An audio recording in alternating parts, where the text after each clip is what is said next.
everyone, Namaskara. Welcome back to Seema's Academy. In today's video, we are going to discuss some of the very important questions for second PUC economics students from 4 marks and 6 marks section.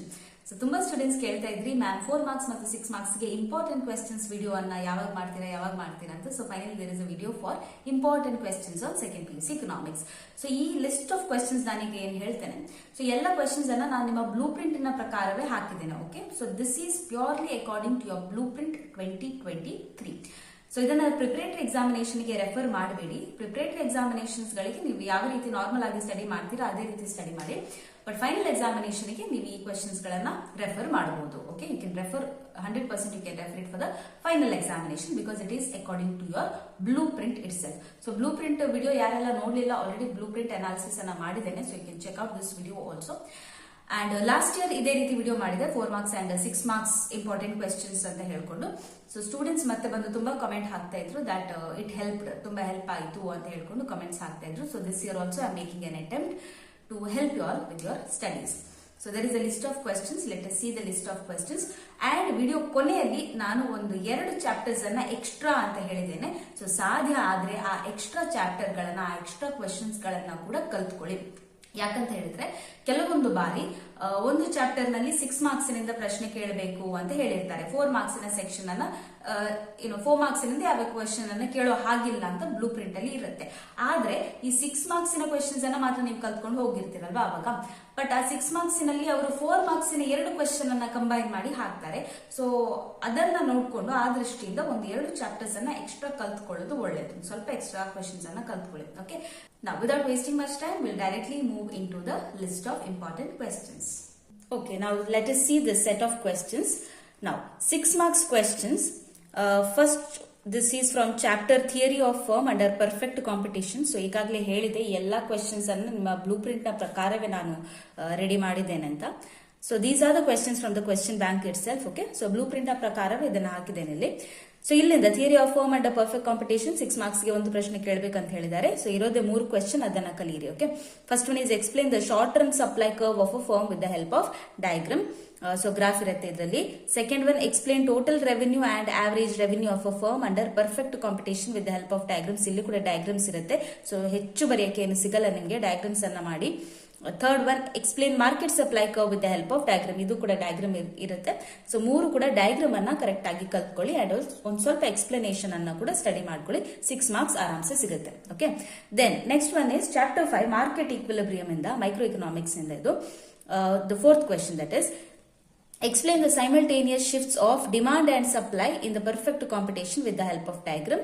Then 5th one, explain market equilibrium with the fixed number of firms along with the diagram. Then 6th one is a problem.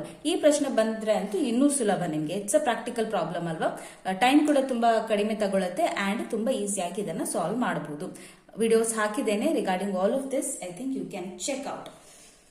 So suppose demand and supply curve of wheat are given by quantity demanded 200 minus P and quantity supplied is equal to 200 plus P.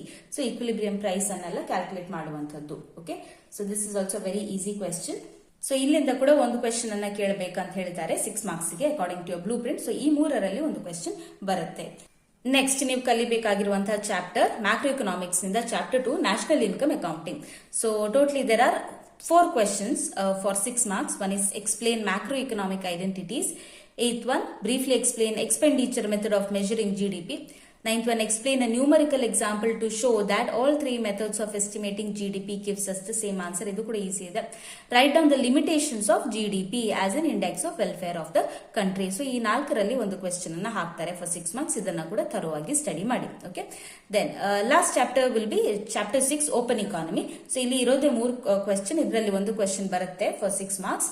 So 3 questions are write a note on balance of payment, then briefly explain the foreign exchange market with the fixed exchange rates with the help of diagram, and next one is write a short note on the gold standard. So totally 13 questions ಅನ್ನ ಹಾಕಿದ್ದೇನೆ from the 4 chapters. ಎಲ್ಲ 4 chapters ಇಂದ ಒಂದೊಂದು question ಇರುತ್ತೆ. So totally 4 questions ಅನ್ನ ನೀವು ಆರಾಮ್ಸೆ attempt ಮಾಡಬಹುದು. ಸೊ 6 ಮಾರ್ಕ್ಸ್ ಗೆ ನೀವು 4 ಕ್ವೆಶ್ಚನ್ಸ್ ಅನ್ನ ಬರೀಬೇಕಲ್ವಾ. So if you study these many questions you can write all of those 4 questions. So 13 questions ಅನ್ನ ಕರೆಕ್ಟ್ ಆಗಿ ಸ್ಟಡಿ ಮಾಡಿ. ಇನ್ನು ಒಂದು ಎಕ್ಸ್ಟ್ರಾ ಚಾಪ್ಟರ್ ನ ಕಲ್ತ್ಕೊಳ್ಳಿ ಅಂತ ಪ್ರತಿ ಸಲನೂ ಹೇಳ್ತೇನೆ. ಸೊ ಅದನ್ನ ಕೊನೆಗೆ ಹೇಳ್ತೇನೆ ನಾನು ಯಾವ ಎಕ್ಸ್ಟ್ರಾ ಕ್ವೆಶ್ಚನ್ ಅನ್ನ ಕಲಿಬೇಕು ಅಂತ. ಸೊ ಸದ್ಯಕ್ಕೆ ಎಷ್ಟು 6 ಮಾರ್ಕ್ಸ್ ಕ್ವೆಶ್ಚನ್ಸ್ ಅನ್ನ ನೀವು ಕಲ್ತ್ಕೊಳ್ಳಿ. Now, under 4 marks section, first one is chapter 4, theory of firm under perfect competition. So, ಇದರಲ್ಲಿ ಒಂದು question ಇರುತ್ತೆ for 4 marks out of these 4. First one is write a short note on profit maximization of a firm under following condition. A P is equal to MC, B MC must be non-decreasing at Q0. Videos ಇದೆ, explanation ಅನ್ನು ಕೊಟ್ಟಿದ್ದೇನೆ. ಸಾಕಷ್ಟು ಜನ ನೋಡಿದಿರೋ ಕೂಡ, ನೋಡಿಲ್ಲ ಅಂತ ಹೇಳಿದ್ರೆ ದಯವಿಟ್ಟು ವಿಡಿಯೋಸ್ ಗಳನ್ನ ರೆಫರ್ ಮಾಡಿ. Okay, it will be helpful. Then second one is explain the determinants of firm's supply curve. ಇಲ್ಲಿ ಲಾಸ್ಟ್ ಇಯರ್ ಎಲ್ಲ ಮಕ್ಕಳು ಕೇಳ್ತಾ ಇದ್ರು, ಅದರಲ್ಲಿ ಇರೋದೇ 2 ಪಾಯಿಂಟ್ ಮ್ಯಾಮ್, ಅಷ್ಟೇ ಬರೆಯುತ್ತಾ, ಅಷ್ಟು ಬರೆದ್ರೆ 4 ಮಾರ್ಕ್ಸ್ ಕೊಡ್ತಾರಂತ. ಸೊ ನೋಡಿ, ಟೆಕ್ಸ್ಟ್ ಬುಕ್ ಅಲ್ಲಿ ಇರೋದೇ ಅಷ್ಟು ಅಂತ ಹೇಳಿದ್ರೆ ನಾವು ಎಕ್ಸ್ಟ್ರಾ ಏನು ಪಾಯಿಂಟ್ ಸೇರ್ಸಕ್ಕಾಗಲ್ಲ. ಎಷ್ಟಿದೆ ಅಷ್ಟನ್ನ ಬರೀರಿ, ಅಂಡ್ ಎಷ್ಟು ಎಕ್ಸ್ಪ್ಲನೇಷನ್ ಇದೆ ಅದು ಪೂರ್ತಿ ಎಕ್ಸ್ಪ್ಲನೇಷನ್ ಅನ್ನ ಬರೀರಿ ಅಷ್ಟೇ. ಅದರಲ್ಲಿ ಶಾರ್ಟ್ ಮಾಡಕ್ ಹೋಗ್ಬೇಡಿ. Then explain the features of perfect competition. ತುಂಬಾ ಸಿಂಪಲ್ ಇದೆ. And write about shut down point, normal profit and break even point. So ಈ 4ರಲ್ಲಿ ಒಂದು ಕ್ವೆಶ್ಚನ್ ಬರುತ್ತೆ, ಇದನ್ನ ಕರೆಕ್ಟ್ ಆಗಿ ಸ್ಟಡಿ ಮಾಡಬೇಕು. ನಂತರ macro economics second chapter national income accounting ಇಂದ 2 ಕ್ವೆಶ್ಚನ್ಸ್ ಅನ್ನ ಹಾಕ್ತಾರೆ ಫಾರ್ 4 ಮಾರ್ಕ್ಸ್. ಸೊ ಇದು ನೆನಪಿರ್ಲಿ, ಈ ಎಲ್ಲಾ 5 ಕ್ವೆಶ್ಚನ್ಸ್ ಅನ್ನ ಕರೆಕ್ಟ್ ಆಗಿ ಓದಬೇಕು. ಇಲ್ಲಿಯೇ 8 ಮಾರ್ಕ್ಸ್ ನಿಮಗೆ ಸಿಗುತ್ತೆ. ಓಕೆನಾ.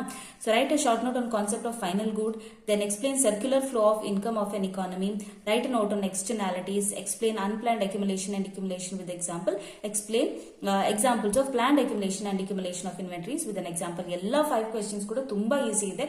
ಎಲ್ಲ ವಿಡಿಯೋಸ್ಗಳು ಕೂಡ ಅವೈಲೇಬಲ್ ಇದೆ ಚಾನಲ್ ಅಲ್ಲಿ, ನೀವು ಅದನ್ನ ರೆಫರ್ ಮಾಡಿ if needed. And study well. Okay, study well. Out of these 5 questions 2 questions are definite. Then ನಂತರ ಚಾಪ್ಟರ್ 6 ಓಪನ್ ಇಕಾನಮಿಯನ್ನ ಸ್ಟಡಿ ಮಾಡಿ. ಇಲ್ಲಿಂದ ಒಂದು ಕ್ವೆಶ್ಚನ್ ಬರುತ್ತೆ. ಸೊ ಇದು ಕೂಡ ಸಿಂಪಲ್ ಇದೆ. Write a note on balance of trade, then write the chart of components of current account. ಯಾವುದೇ ಕಾರಣಕ್ಕೂ ಇದನ್ನ ಸ್ಕಿಪ್ ಮಾಡಕ್ ಹೋಗಬೇಡಿ. ಜಸ್ಟ್ ಚಾರ್ಟ್ ಅನ್ನ ಬರ್ದಿಡೋದಕ್ಕೆ ನಿಮಗೆ ಮಾರ್ಕ್ಸ್ ಸಿಗುತ್ತೆ. ಅಂಡ್ ಕೆಲವು ಮಕ್ಕಳಿಗೆ ಡೌಟ್ ಇರಬಹುದು, ಬರೀ ಚಾರ್ಟ್ ಅನ್ನ ಬರೆದ್ರೆ 4 ಮಾರ್ಕ್ಸ್ ಕೊಡ್ತಾರಾ ಮ್ಯಾಮ್ ಅಂತ. ಕೊಡ್ತಾರೆ, ಯಾಕಂದ್ರೆ ಇಲ್ಲಿ ಏನ್ ಹೇಳಿದ್ದಾರೆ, ರೈಟ್ ದ ಚಾರ್ಟ್ ಅಂತ ಹೇಳಿದ್ದಾರೆ, ಎಕ್ಸ್ಪ್ಲೇನ್ ಅಂತ ಕೊಡ್ಲಿಲ್ಲ ಅಲ್ವಾ. ಸೊ ಏನ್ ಮಾಡಿ, ನೀವು ಕರೆಂಟ್ ಅಕೌಂಟ್ ನ ಮೀನಿಂಗ್ ಅನ್ನ ಬರೆದು ನಂತರ ಚಾರ್ಟ್ ಅನ್ನ ಮಾಡಿ. ನಿಮ್ಗೆ ಅಷ್ಟು ಕಾನ್ಫಿಡೆನ್ಸ್ ಇಲ್ಲದಿದ್ರೆ, 4 ಮಾರ್ಕ್ಸ್ ಪೂರ್ತಿ ಕೊಡ್ತಾರೆ ಇಲ್ಲವೋ ಅನ್ನೋ ಕಾನ್ಫಿಡೆನ್ಸ್ ಇಲ್ಲದಿದ್ರೆ ನೀವೇನ್ ಮಾಡಿ, ಕರೆಂಟ್ ಅಕೌಂಟಿನ ಮೀನಿಂಗ್ ಅನ್ನ ಬರೆದು ನಂತರ ಚಾರ್ಟ್ ಅನ್ನ ಡ್ರಾ ಮಾಡಿ. ಸೊ ಅದೇ ರೀತಿ ನೆಕ್ಸ್ಟ್ ಕ್ವೆಶ್ಚನ್ ಏನಿದೆ, write chart of components of capital account ಅನ್ನು ಕೇಳಿದ್ದಾರೆ. Then briefly explain the effect of an increase in demand for imports in foreign exchange market with the help of diagram ಅಂತ ಕೇಳಿದ್ದಾರೆ. Then explain the merits and demerits of flexible and fixed exchange rate system. ಈ 2 question ಅನ್ನ ನಾನು ಹಾಕಲಿಲ್ಲ, explanation ವಿಡಿಯೋಗಳಿಲ್ಲ. ಈ 2 question ಗೆ ಸದ್ಯದಲ್ಲೇ ಹಾಕ್ತೇನೆ. ಪ್ರಾಬಬ್ಲಿ ನೆಕ್ಸ್ಟ್ ವೀಕ್ 2 ಕ್ವೆಶ್ಚನ್ ಗೆ ಆನ್ಸರಿಂಗ್ ವಿಡಿಯೋ ಅನ್ನ ಮಾಡ್ತೇನೆ. Okay. Then next chapter that you have to study for 4 marks is the chapter 5 government budget and the economy. So ಇದರಿಂದ ಕೂಡ 2 questions ಅನ್ನ ಹಾಕ್ತಾರೆ. ಓಕೆ, 2 questions ಬರುತ್ತೆ out of these 5 questions. Very important, ಕಲ್ತ್ಕೊಳ್ಬೇಕು. ಎಲ್ಲ 5 questions ಅನ್ನ ನೀಟ್ ಆಗಿ ಕಲ್ತ್ಕೊಳ್ಳಿ. ಸೊ ಯಾವ್ದೆಲ್ಲ ಕ್ವೆಶ್ಚನ್ ಇದೆ, write the chart of government budget, ಇಲ್ಲಿ ಕೂಡ ಚಾರ್ಟ್ ಬರೆಯೋದೆ. ನಂತರ distinguish between revenue and capital expenditure. Then briefly explain the revenue deficit and fiscal deficit. Then does public debt impose a burden? Explain. ಸದ್ಯಕ್ಕಷ್ಟೇ ನಾನು video ಹಾಕಿದೆ very recently. Then write a short note on Ricardian equivalence. ಇದರ ಬಗ್ಗೆ ಕೂಡ video ಹಾಕಿದೆ very recently. ಈ 5 questions ಅನ್ನ ಥರೋವಾಗಿ practice ಮಾಡ್ಕೊಳ್ಳಿ. ಇದರಲ್ಲಿ 2 ಕ್ವೆಶ್ಚನ್ ಬಂದೇ ಬರುತ್ತೆ ಅಂತ ಬ್ಲೂ ಪ್ರಿಂಟ್ ನಲ್ಲಿ ಹೇಳಿದ್ದಾರೆ. Okay. Then next chapter is chapter 3 money and banking. So ಇದರಿಂದ ಒಂದು ಕ್ವೆಶ್ಚನ್ ಬರುತ್ತೆ. ಸೊ ಯಾವ್ದೆಲ್ಲ ಕ್ವೆಶ್ಚನ್ಸ್ ಇದೆ, money acts is a convenient unit of account. Explain this sentence with an example. Then explain the functions of RBI. ಇದು easy ಇದೆ. Then write a note on legal definitions of money, that M1, M2, M3, M4 is there, no, that one. Then write a note on transactionary and speculative motives of demand for money. Then ಒಂದು extra question ನಾನಿದೆ include ಮಾಡಿರುವಂತದ್ದು. ಇದು 6 marks section ಅಲ್ಲಿ ಕೊಟ್ಟಿದ್ದಾರೆ in question bank from this chapter government budget and economy. But ಒಂದು ವೇಳೆ ಇದನ್ನ 4 marks ಗೆ ಕೇಳಿದ್ರೆ ಅಂತ ಜಸ್ಟ್ ಹಾಕಿದ್ದೇನೆ. ಕ್ಲಾಸಿಫಿಕೇಶನ್ ಆಫ್ ರಿಸೀಪ್ಟ್ಸ್ ಅಂಡ್ ಎಕ್ಸ್ಪೆಂಡಿಚರ್ ಅನ್ನ ಒಂದು ಕಲ್ತ್ಕೊಳ್ಳಿ. ಇನ್ ಕೇಸ್ ಕ್ಲಾಸಿಫಿಕೇಶನ್ ಆಫ್ ರಿಸೀಪ್ಟ್ಸ್ ಅನ್ನ 4 ಮಾರ್ಕ್ಸ್ ಕೇಳಿದ್ರೆ ಅಥವಾ ಎಕ್ಸ್ಪೆಂಡಿಚರ್ ಅನ್ನ 4 ಮಾರ್ಕ್ಸ್ ಕೇಳಿದ್ರೆ ನೀವು ಬರಿಬಹುದಲ್ವಾ, ಅದಕ್ಕಾಗಿ. ಸೊ ಇಷ್ಟು ಟೋಟಲ್ ಆಗಿ 24 ಕ್ವೆಶ್ಚನ್ಸ್ ಅನ್ನ ಹಾಕಿದ್ದೇನೆ 4 ಮಾರ್ಕ್ಸ್ ಗೆ. ಕರೆಕ್ಟ್ ಆಗಿ ಸ್ಟಡಿ ಮಾಡ್ಕೊಳ್ಳಿ. So total you have to answer how many 7 questions ಅಲ್ವಾ 4 ಮಾರ್ಕ್ಸ್ ಗೆ. ಸೊ ಇಲ್ಲಿ 1 ಆಯ್ತು, ಇಲ್ಲಿ 2, so 3 and here 1 4 Then here 2 questions 5, 6 and here 1 7. So totally 7 questions ಅನ್ನ ಪ್ರಾಪರ್ ಆಗಿ ಆನ್ಸರ್ ಮಾಡಬಹುದು. ಎಲ್ಲ 24 questions ಗಳನ್ನ ನೀವು ನೀಟಾಗಿ ಕಲ್ತ್ಕೊಳ್ಳಿ. Now coming to the extra questions. ಮೊದಲೇ ಹೇಳಿದೆ ಒಂದೊಂದು ಚಾಪ್ಟರ್ ಅನ್ನ 6 ಮಾರ್ಕ್ಸ್ಗೆ ಮತ್ತು 4 ಮಾರ್ಕ್ಸ್ಗೆ ಎಕ್ಸ್ಟ್ರಾ ಕಲ್ತ್ಕೊಳ್ಳಿ. ಸೊ 6 ಮಾರ್ಕ್ಸ್ಗೆ ಯಾವ್ದು ಎಕ್ಸ್ಟ್ರಾ ಚಾಪ್ಟರ್ ಅನ್ನ ನೀವು ಕಲ್ತ್ಕೊಳ್ಬಹುದು. ಮನಿ ಅಂಡ್ ಬ್ಯಾಂಕಿಂಗ್ ಸ್ವಲ್ಪ ಈಸಿ ಇದೆ. ಸೊ ಇದರಲ್ಲಿ 6 ಮಾರ್ಕ್ಸ್ಗೆ ಒಂದು ಕ್ವೆಶನ್ ಅನ್ನ ಕೇಳ್ತಾರೆ. ಸೊ ಇದನ್ನ ಒಂದ್ ಸ್ವಲ್ಪ ಎಕ್ಸ್ಟ್ರಾ ಆಗಿ ಕಲ್ತ್ಕೊಳ್ಳಿ. ಓಕೆ, ಟೈಮ್ ಉಳಿದ್ರೆ ಇಷ್ಟು ಕ್ವೆಶನ್ಸ್ ಅನ್ನ ಕಲ್ತ್ಕೊಳ್ಳಿ. ಧಾರಾಳ ಟೈಮ್ ಇದೆ ಇನ್ನೂ ಕೂಡ. First question, explain functions of money and how it overcome short comings of barter system. Second one, that is credit creation story of the Goldsmith Lala. So idu, and then explain open market operations, and fourth one, the requirement of Reserves Act as a limited to money creation. Explain.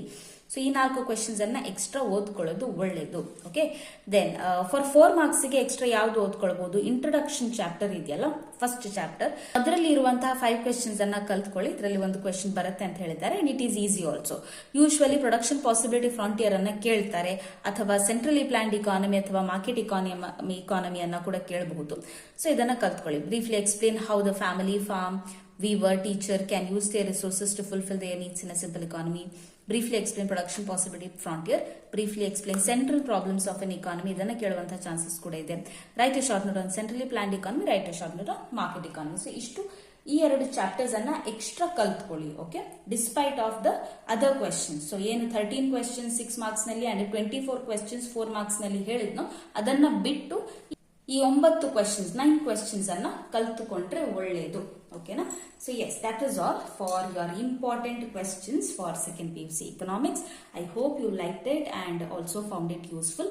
Video ಇಷ್ಟ ಆಗಿದ್ರೆ ಒಂದು like ಮಾಡಿ, ನಿಮ್ಮ friends ಜೊತೆ ಕೂಡ share ಮಾಡಿ, and content ಗಳು ಇಷ್ಟ ಆಗ್ತಾ ಇದ್ರೆ ಚಾನೆಲ್ ಅನ್ನ ಸಬ್ಸ್ಕ್ರೈಬ್ ಕೂಡ ಮಾಡಿಬಿಡಿ. That's all. Thank you so much for watching. See in the next video. Till then take care. Bye. ನಮಸ್ತೆ.